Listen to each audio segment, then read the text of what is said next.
मेरा नाम डॉक्टर इकराम है। मैं मेदा जिगर का स्पेशलिस्ट हूँ।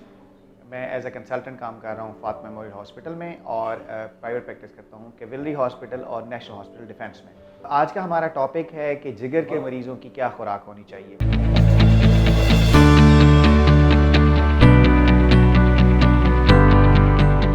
जिगर का मरीज़ जिस दिन जिगर की बीमारी के साथ डायग्नोज होता है, उसी दिन से उस पे बहुत सारी चीज़ें उसको मना कर दी जाती हैं।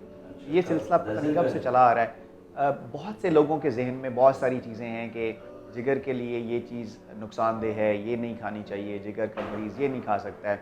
बाज़ दफ़ा तो मरीज़ ऐसे आते हैं जो बेचारे सिर्फ़ उबली हुई सब्ज़ियाँ खा रहे होते हैं। तो मेरा इस वक्त फोकस जो होगा वो एक्यूट हेपेटाइटिस यानी पीला यरकान नहीं है, बल्कि वो जिगर के मरीज़ जिनमें जिगर आहिस्ता आहिस्ता सिकुड़ जाता है, जिसको हम लिवर सिरोसिस कहते हैं, जो कि आम तौर पे सबसे कॉमनली हेपेटाइटिस सी या हेपेटाइटिस बी की वजह से हो रहा होता है।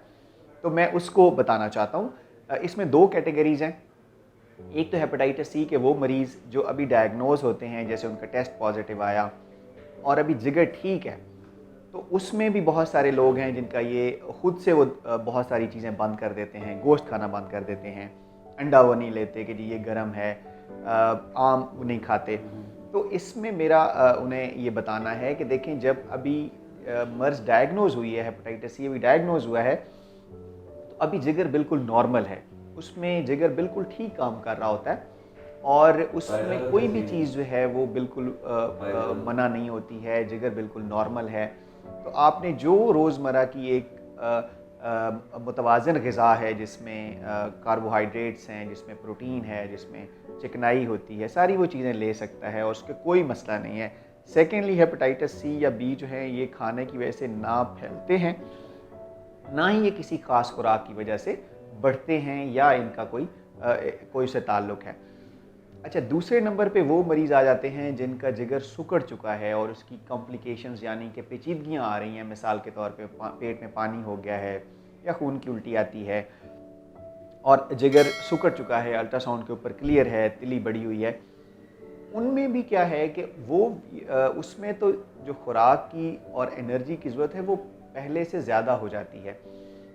उसको इस बात से समझिए कि जब नॉर्मल लिवर काम कर रहा है, तो जो हम सारा कुछ खाते हैं उसका मेटाबॉलिज्म जो है वो जिगर करता है। उसमें से काफ़ी सारा जो खुराक है हिस्सा उसका, वो अपने अंदर जज़ब करके स्टोर कर लेता है। जब हम खाना खाने के दरमियान में जो वक्फ़ा होता है, उसमें हम फास्टिंग में होते हैं, वो दरमियान 4 घंटे 6 घंटे, और अगर आप सर्दियों की रातों में देखें तो 12 से 14 घंटे का वक्फ़ा आता है, जिसमें जो फास्टिंग का वक्फ़ा होता है, उसमें जिगर क्या कर रहा होता है कि ब्लड में ग्लूकोज़ दे रहा होता है। तो वो जिगर जब सिकुड़ चुका है, वो अपना प्रॉपर काम नहीं कर रहा है, तो उस कंडीशन में तो उसको ग़िज़ा की और ज़रूरत है, जिस्म को ग़िज़ा की ज़्यादा ज़रूरत है। मिसाल के तौर पे अगर एक नॉर्मल हेल्दी इंसान जिसकी कैलोरिक रिक्वायरमेंट तकरीबन अगर 2500 है, 2000 से 2500 किलो कैलोरीज़ है, तो जिगर का वो मरीज़ जो अब जिसका जिगर सिकुड़ चुका है, उसकी जो रिक्वायरमेंट है वो 3500 से लेके 4000 किलो कैलोरीज़ तक होती है।